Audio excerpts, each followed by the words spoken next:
Assalamualaikum Kak. Jadi di sini Alda mau ngasih tahu tentang informasi. Kan nanti kakak-kakak pada bakalan nikah nih kan, dan tentunya hamil. Dan di sini Alda mau jelasin tentang HIV/AIDS. Alda ada poster HIV/AIDS, bisa dilihat di share screen Alda yang Alda tampilkan. Yang pertama itu, Alda mau jelasin gini Kak. Di sini ini ada penjelasan HIV/AIDS. HIV/AIDS itu adalah virus yang menyerang sistem kekebalan tubuh yang selanjutnya melemahkan kemampuan tubuh melawan infeksi dan penyakit. Nah, selanjutnya itu ada AIDS loh, Kak. AIDS itu kondisi di mana HIV ini sudah pada tahap infeksi akhir. Dan tentunya HIV/AIDS ini juga bisa menyerang dari ibu hamil ke janinnya. Nah, cara penularannya itu yang pertama, penularan vertikal dari ibu ke anak bisa terjadi pada masa kehamilan melalui darah ibu yang melewati plasenta atau ari-ari kemudian ke tubuh janin. Yang kedua, pada saat persalinan, saat terjadi kontak antara bayi dan cairan tubuh ibu di jalan lahir. Yang ketiga, ketika bayi sudah lahir dan melalui pemberian ASI. Nah, selanjutnya pasti ada dampak penyakit dari HIV/AIDS tersebut. Nah, dampak penyakitnya terhadap ibu hamil yang pertama itu melemahnya daya tahan ibu. Yang kedua, janin berpotensi tertular virus HIV. Terus selanjutnya itu bayi berisiko terlahir cacat atau prematur. Dan tentunya yang terakhir dapat memburukkan kesehatan tubuh kita. Tapi di balik dampak tersebut, pasti ada pencegahannya nih penularan HIV dari ibu ke bayi. Yang pertama itu penggunaan antiretroviral selama kehamilan.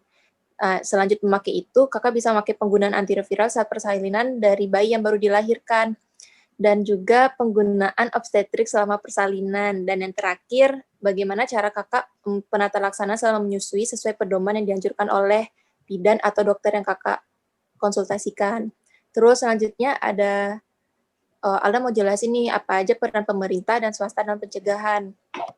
Peran pemerintah dan swasta dalam pencegahan HIV dari ibu ke bayi itu yang pertama dengan meningkatkan komunikasi, informasi, edukasi tentang HIV/AIDS.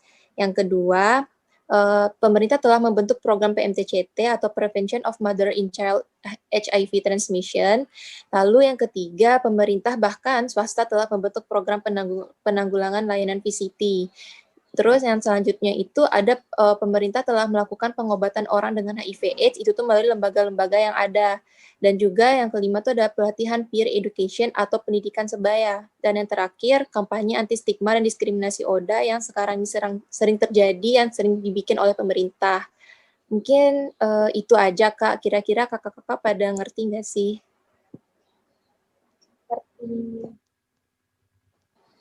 Oke, atau kakak-kakak juga punya informasi mengenai HIV, mungkin bisa langsung dijelaskan, Kak. Jadi bisa sharing-sharing. Mungkin dari Kak Bunga. Oke, Kak Nisa.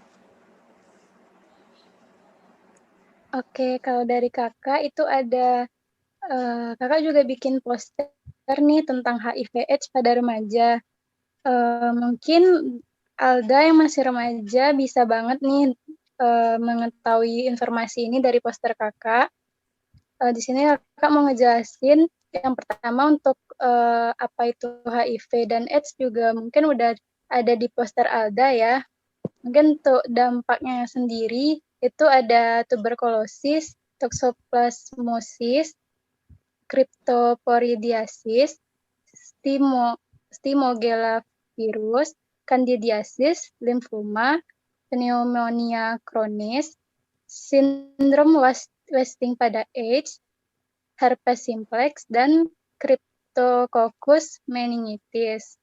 Nah, untuk penyebab sendiri itu ada 5 penyebab. Yang pertama dari faktor biologis ibu positif HIV, bisa juga dari sanitasi alat suntik, pemberian ASI, transfusi darah, dan hubungan seks. Untuk pencegahannya itu juga bisa dari menghindari seks bebas, jangan gunakan jarum bergantian, menggunakan kondom, perhatikan luka yang terbuka, lakukan vaksin, dan yang terakhir itu pre-exposure prophylaxis. Nah, untuk kapan dan mengapa bisa terjadinya ini, Alda udah tahu belum? Belum, Kak. Nah, di sini kakak juga masukin kapan mengapa bisa terjadinya, yaitu pada saat remaja tentunya kan emosional pada remaja itu kan belum matang. Jadi tanpa pengetahuan yang benar, remaja rentan melakukan perilaku seperti seks pranikah, serta konsumsi rokok dan alkohol, dan penggunaan narkoba. Hal-hal tersebut yang bisa menyebabkan remaja beresiko dan tertular HIV. Lalu untuk di poster kakak juga ada sama seperti Alda, ada peran pemerintah dan swasta dalam pencegahannya.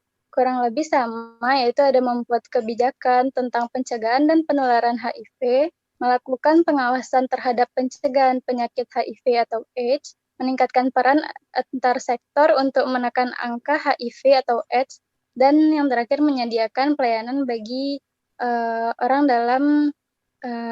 orang dengan HIV/AIDS. Mungkin itu dari kakak. Mungkin dari Kak Nisa juga mau sharing tentang posternya.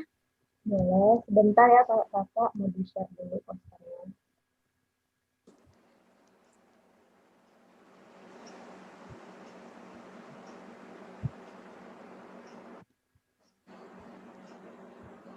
Mungkin karena Kak Bunga sama Kak Alda kan nanti kita sesama perempuan, kan nanti mau menikah dan hamil. Jadi perlu mengetahui juga tentang HIV/AIDS, tentang ibu hamil. Nah, saya punya poster tentang penularan HIV/AIDS pada ibu hamil. Nah, di sini saya ingin menginformasikan bahwa risiko penularan HIV/AIDS dari ibu hamil yang positif kemungkinan sekitar 2-10% dapat tertular kepada bayinya. Nah, penyebabnya itu dapat dipengaruhi oleh kerutinan berhubungan seksual dengan suami yang positif HIV. Terus ada dapat berasal dari penggunaan jarum suntik yang tidak steril sewaktu kakak-kakak sebelum hamil. Nah, dampaknya itu dapat sistem imun yang rusak akibat infeksi HIV membuat ibu hamil sangat rentan terhadap infeksi oportunistik hingga mendapat kanker. Nah, yang dampak yang kedua itu tanpa pengobatan, ibu hamil yang positif HIV berisiko 25 hingga 30% menularkan virus pada bayinya selama kehamilan. Nah, pencegahannya itu ada deteksi dini dari status HIV. Terus ada pemberian obat antiretroviral atau ARV selama kehamilan. Terus melindungi bayi selama persalinan dan menyusui. Terus bayinya juga nanti setelah persalinan dan setelah lahir menerima pengobatan antiretroviral juga. Nah, peran pemerintah dan swasta tersebut ada membuat program serta kebijakan yang mengatur tentang pencegahan dan penularan HIV. Terus menyediakan pelayanan bagi ODH, melakukan pengawasan, serta pencegahan terhadap penyakit HIV/AIDS tersebut.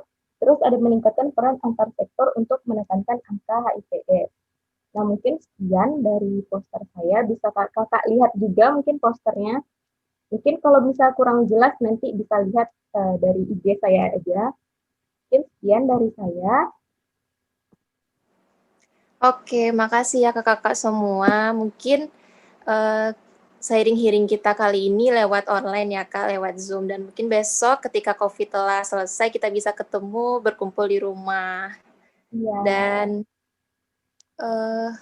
oke, sekian aja Kak, karena kita